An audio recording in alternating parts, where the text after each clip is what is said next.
آغاز میں خبر یہ کہ بانی پی ٹی آئی موجودہ پارٹی لیڈرشپ سے ناراض۔ بانی نے شکوہ کیا کہ اخبار کی خبروں سے ایسا تاثر مل رہا ہے جیسے باہر دوستانہ ماحول ہے، قیادت پر عدم اعتماد ظاہر نہیں کر رہا، لیکن حیرانی ہے باہر سب خوشی خوشی رہ رہے ہیں۔ مجھے معلومات ملی ہیں باہر سب گڈی گڈی چل رہا ہے۔ بانی پی ٹی آئی نے اڈیالہ جیل کی عدالت میں صحافیوں سے گفتگو کے دوران پارٹی قیادت سے متعلق شکایتیں کی ہیں۔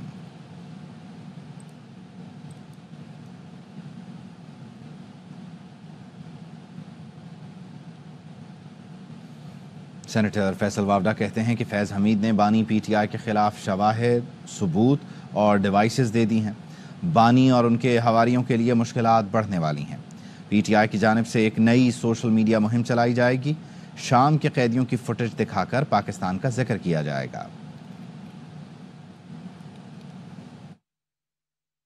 آپ کے لیے مشکلات انتہائی درجے کی بڑھ گئی ہیں۔ اگر ملٹری ٹرائل ہوگا، فیض حمید شواہد اور گواہیاں اور ڈیوائسز دے چکا ہے جس میں عمران خان صاحب پھنس جاتے ہیں، اور جو آپ کہہ رہے ہیں نا چارج شیٹ ہے، یہ ہماری کنونشنل کورٹس کی طرح چارج شیٹ نہیں ہے۔ فوج اپنی عدالت میں فیصلہ کرتی ہے، سمری آف ایویڈنس ہوتا ہے، پہلے سمری آف ایویڈنس ہوتا ہے، انہوں نے کمپائل کر لیا، یہ گناہوں کی سزا تو کنفرم ہوگی۔ مجھے اس کے اندر کوئی رستہ نظر نہیں آ رہا۔ ٹرائل ایک کا ادھر ہوگا تو دوسرے کا جرمنی میں تو نہیں ہو سکتا نا۔ ہم کہ کل پرسوں ترسوں میں پھر ایک campaign social media team P T I کی لے کے آ رہی ہے جس میں سیریا کی ویڈیوز قیدیوں کی یہ شو کیا جائے گا کہ پاکستان کی وہ قیدی ہیں۔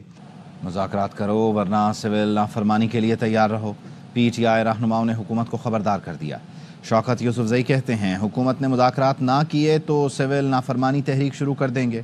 سول نافرمانی کا آغاز بیرون ملک پاکستانی کریں گے، کارکن چارجڈ ہیں، بانی کا حکم آیا تو پھر اسلام آباد جائیں گے۔ بانی پی ٹی آئی کی بہن کہتی ہیں مطالبے نہ مانے تو پاکستانیوں کو کال دے چکے، بیرون ملک سے ڈالر بھیجنا بند کر دیں گے۔ صاف نے 14 دسمبر سے سول نافرمانی کی تاریخ کا اعلان کیا ہے اور وہ اعلان اب تک برقرار ہے۔ حکومت اگر مذاکرات نہیں کرتی تو پھر سول نافرمانی کا بھی آغاز ہو جائے گا اور اس کا آغاز اوورسیز پاکستانیوں سے ہوگا۔ ورکر بھی چارج ہیں۔ اگر خان صاحب ایک اور تاریخ کا اعلان کرتے ہیں اسلام آباد کی طرف کہیں پہ بھی دھرنے کی تو آج بھی لوگ اس سے زیادہ نکلیں گے۔ ایک جوڈیشل کمیشن ان سینئر موسٹ سپریم کورٹ ججز کے نیچے جو 9 مئی اور 26 نومبر کی تحقیقات کریں گے۔ دوسری جو ناحق قید میں اور جو مزید آپ قید کرتے جا رہے ہیں، بس کر دیں، ان کو رہا کریں۔ یہ 2 مطالبات نہ مانے گئے۔ پاکستانیوں کو کال دے چکے ہیں کہ آپ اپنی ریمیٹنسز ڈالرز پاکستان نہ بھیجیں۔ سول نافرمانی کی تلوار کے ساتھ بات نہیں ہوگی، شرطوں کے ساتھ مذاکرات نہیں ہو سکتے۔ عرفان صدیقی نے واضح کر دیا۔ نون لیگی رہنما نے کہا پی ٹی آئی کہتی ہے چوروں سے بات نہیں ہوگی، پہلے سرٹیفکیٹ جاری کرے کہ ہم اب چور ہیں بھی یا نہیں۔ ڈاکوؤں سے ہاتھ ملانے کو تیار ہیں تو پھر تو ٹھیک ہے۔ کے ساتھ بندھی ہوئی بات نہیں ہوگی، سول نافرمانی کی تلوار لٹکی ہوئی ہے تو بات نہیں ہوگی۔ ایک بات کہتے چلے آئے ہیں کہ ہم نے چوروں سے بات نہیں کرنی، کسی سے بھی بات کر لینی ہے لیکن پی ایم ایل این سے بات نہیں کرنی، پیپلز پارٹی سے بات نہیں کرنی۔ پہلے وہ یہ سرٹیفکیٹ جاری کریں کہ آیا ہم اب بھی چور ہیں یا نہیں ہیں۔ ڈاکوؤں سے ہاتھ ملانے کے لیے تیار ہیں تو پھر ٹھیک ہے، پھر راستے کھلے۔ حکومت سے ابھی مذاکرات نہیں ہوئے، عمر ایوب اور اسد قیصر نے بتا دیا۔ عمر ایوب نے کہا ہم نے مذاکراتی کمیٹی بنا دی، حکومتی جواب کا انتظار ہے۔ اسد قیصر نے واضح کیا مذاکرات خفیہ نہیں، سب کے سامنے ہوں گے۔ سابق صدر عارف علوی بولے یہ ڈھیٹ لوگ ہیں، شاید مذاکرات نتیجہ خیز نہ ہوں۔ سچ حکومت کے ساتھ مذاکرات نہیں ہوئے۔ وزیر اعظم عمران خان صاحب نے مذاکراتی کمیٹی کا نام بھی بتا دیے ہیں، ہم لوگ اویلیبل ہے۔ ہم نے کہا ہم لوگ ساروں کے ساتھ مذاکرات کے لیے تیار ہیں۔ ابھی ان کی سائڈ سے مطلب پہلی چال چلیں گے وہ، یا پھر وہ آفر کریں گے تو پھر آگے چیز سنگل ڈائلاگ ہوں گے اور باقاعدہ تو ہم پوری مطلب پبلک کے سامنے کریں گے، میڈیا ہوگا اور اوپن ہوگا، کوئی خفیہ ڈائلاگ نہیں ہوں گے۔ ہم تو ہمیشہ ہی سے کہتے تھے مذاکرات کرو، اگر پریشر ہوئی ہے تو پازیٹیو ہوگی، اور کوئی پتہ نہیں ڈھیٹ لوگ ہیں۔ پی ٹی آئی والوں نے دیکھ لیا کہ اب کہیں اور سے فیض یاب نہیں ہو سکتے، اس لیے مذاکرات کی بات کر رہے ہیں۔ پیپلز پارٹی کی سینیٹر شہری رحمان کی تیر اندازی، بولی بات تو سچ ہے اس لیے مرچیں تو لگیں گی۔ صبح کچھ کہتے ہیں شام کو کچھ اور ہدایات مل جاتی ہیں۔ اب بھی سول نافرمانی کی کال دی ہوئی ہے، پہلے جو کچھ کیا ہے قوم سے معافی مانگیں۔ خبر یہ ہے کہ وزیر اعلیٰ خیبر پختونخوا علی امین گنڈاپور سے سابق وفاقی وزیر محمد علی درانی کی ملاقات ہوئی۔ موجودہ ملکی سیاسی صورتحال اور سیاسی مفاہمتی عمل کو آگے بڑھانے پر تبادلہ خیال کیا گیا۔ ملکی سیاسی میدان میں مفاہمت کے عمل کے لیے مشترکہ کوششوں پر اتفاق کیا گیا۔ وزیر اعلیٰ کے مشیر اطلاعات بیرسٹر سیف بھی ملاقات میں موجود تھے۔ وزیر اعلیٰ علی امین گنڈاپور نے جماعت اسلامی کے رہنما لیاقت بلوچ اور جی ڈی اے کے رہنما صفدر عباسی سے ٹیلی فونک رابطہ بھی کیا۔ ٹیلی فونک گفتگو میں ملکی سیاسی صورتحال پر تبادلہ خیال ہوا، مفاہمت کے عمل کو موقع دینے اور کوششوں کو تیز کرنے پر اتفاق کیا گیا۔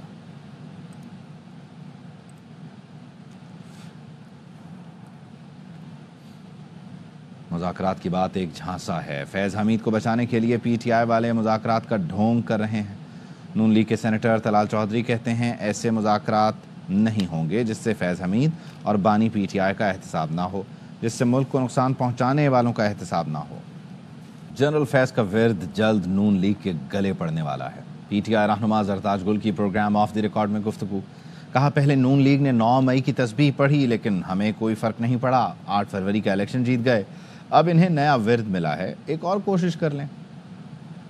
سب سے پہلے تو شروع کرتے ہیں جنرل فیض حمید صاحب سے۔ 9 مئی کا ورد اور تسبیح پی ایم ایل این بار بار پڑھتی رہی، اس کا کوئی فائدہ ان کو نہیں ہوا، پاکستان تحریک انصاف کی پاپولیرٹی اور بڑھ گئی اور ہم نے الیکشن بھی جیت لیا۔ آپ ایک اور آسرا کر لیں، آپ ایک اور کوشش کر کے دیکھ لیں۔ اگر یہ اتنا سیریس ایشو ہے، یہ فوج کا اندرونی معاملہ ہے، یہ ورد اور یہ تسبیح پی ایم ایل این کو جنرل فیض والے بھی خود ہی گلے پڑے گی، ہمارے اس بات سے کوئی تعلق۔ پاکستان تحریک انصاف مذاکرات کے اوپر بلیو کرتی ہے، میچورٹی شو کی ہے، اگر اس کو کوئی اپنی کمزوری سمجھتا ہے، اور یہاں پہ جو میرے ساتھ ایک سٹیٹ آف مائنڈ کے ساتھ سلطان راہی بن کے تسی اینج کر لو، تسی اونج کر لو، ہم کسی پنجابی فلم کے اندر نہیں بیٹھے ہوئے ہیں۔ توشہ خانہ کیس 2 میں بانی پی ٹی آئی اور بشرا بی بی پر فرد جرم عائد، اسلام آباد کی اسپیشل کورٹ سینٹرل 1 نے فرد جرم عائد کی۔ بانی پی ٹی آئی اور بشرا بی بی نے صحت جرم سے انکار کیا۔ اس کیس کی ابتدائی تحقیقات نیب نے کی۔ نیب ترامیم کی روشنی میں یہ کیس ایف آئی اے کو منتقل کیا گیا۔ ستمبر 2024 میں ایف آئی اے نے ضروری تحقیقاتی کارروائی کے بعد چالان جمع کرایا تھا۔ توشہ خانہ ریفرنس 2 سعودی ولی عہد کے دیے گئے بلغاری جیولری سیٹ پر دائر کیا گیا ہے۔ اور ہائی کورٹ میں ایڈیشنل ججز کی تعیناتی کے لیے نام سامنے آ گئے۔ فہرست جوڈیشل کمیشن کو ارسال کر دی گئی۔ Chief justice Lahore high court نے 21 نام تجویز کیے ہیں۔ جسٹس منصور علی شاہ نے 11 نام تجویز کر دیے۔ جسٹس منصور نے سابق رجسٹرار جزیرہ اسلم کا نام بھی تجویز کیا۔ سید علی ظفر نے 3، فاروق ایچ نائک نے 8 نام تجویز کیے۔ دستاویز کے مطابق ایڈوکیٹ جنرل پنجاب خالد اسحاق اور سابق ایڈوکیٹ جنرل پنجاب عاصمہ حامد کا نام بھی زیر غور آئے گا۔ عادل بازی کیس میں الیکشن کمیشن کے وکیل بیرسٹر حارث عظمت کا نام بھی شامل ہے۔ سابق چیف جسٹس تصدق جیلانی کے بیٹے ثاقب جیلانی، سابق additional advocate general Punjab Qasim Chauhan کا نام بھی زیر غور آئے گا۔ اسحاق ڈار کے سینیٹر منتخب ہونے کے خلاف درخواست دائر کرنے والے نوازش پیرزادہ کا نام بھی فہرست میں شامل ہے۔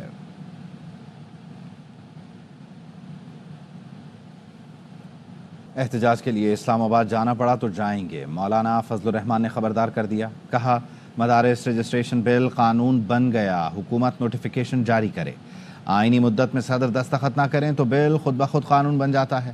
حکومت اور پی ٹی آئی میں مذاکرات ہوتے ہیں تو اچھی بات ہے۔ مولانا فضل الرحمان جو کہہ رہے ہیں اس پر توجہ دیں، دینی مدارس سے متعلق کوئی نیا تنازع پیدا نہ کیا جائے۔ مسلم لیگ قاف کے سربراہ چودھری شجاعت حسین کا مشورہ۔ چودھری شجاعت کہتے ہیں مدارس ناخواندگی دور کرنے میں اہم کردار ادا کر رہے ہیں۔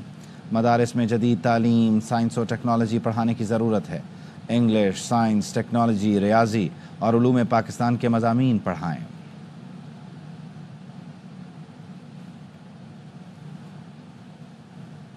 جمعیت علماء اسلام کے رہنما کامران مرتضیٰ نے کہا ایوان صدر سے بل پر ایک اعتراض لگا کر واپس اسپیکر کو بھیجا گیا تھا، جسے ٹھیک کر کے واپس ایوان صدر بھجوا دیا گیا۔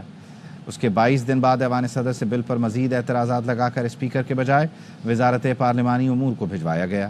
جب دوسری بار اعتراض کیا گیا تو اس وقت 10 دن کا وقت گزر چکا تھا۔ ایوان صدر سے تجاوز کیا گیا، ہمارا شکوہ ایوان صدر سے ہے۔ نہیں کہا جا سکتا۔ آپ کو ابھی تک یہ نہیں معلوم کہ صدر مملکت نے کیا اعتراض لگایا آپ کے بل پہ؟ میں نے سارے ڈاکومنٹس اکٹھے کر لیے اور وہ مولانا صاحب کو بھجوا دی گئے۔ جو اسپیکر صاحب کی طرف سے بل گیا تھا وہ اس میں صرف ایک اعتراض لگا تھا، وہ کرنی غلطی تھی۔ ان دی اینڈ آف اکتوبر جو ہے نا وہ انہوں نے اعتراض بھجوا دیا تھا، تو اس کے بعد اس اعتراض کو پریس نہیں کیا ایوان صدر نے، تو اس کا مطلب یہ ہوا کہ ختم ہو گئے اعتراضات جتنے بھی تھے، کیونکہ پیس میل میں نہیں ہو سکتے، ون گو میں ہو۔ 13 نومبر کو یعنی